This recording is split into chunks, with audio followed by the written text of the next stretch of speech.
Students, welcome back. आज हम discuss करेंगे format of cash flow statement. Cash flow statement में जनरली हम क्या रिकॉर्ड करते हैं, inflows and outflows of cash को।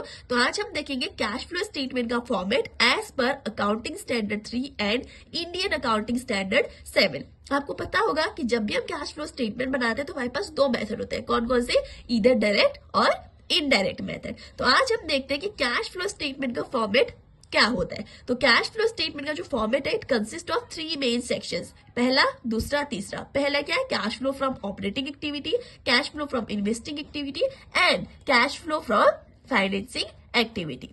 अब जो आपका cash flow from operating activity, ये क्या करता है? It includes cash flow from core business operation. Means आप अपने जो भी day to day business operation perform कर रहे हैं, उससे जो भी आपको कैश का इनफ्लो हो रहा है या कैश का जो भी आउटफ्लो हो रहा है, उसे आप कहाँ रिकॉर्ड करते हैं?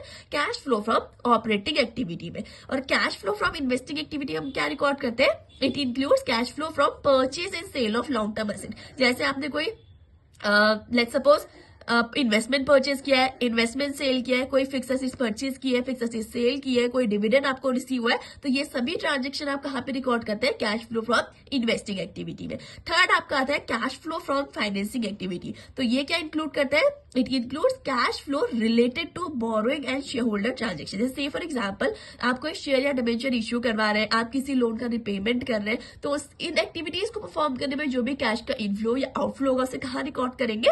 Cash flow from financing activity में। तो ये तो मैंने आपको मेजर बताया कि 3 मेन सेक्शंस होते हैं और तीनों मेन सेक्शन को डिटेल में हम डिस्कस करेंगे नेक्स्ट अपकमिंग वीडियोस में। तो आई होप आपको पता चला होगा कि मोटा मोटा कैश फ्लो का फॉर्मेट क्या होता है।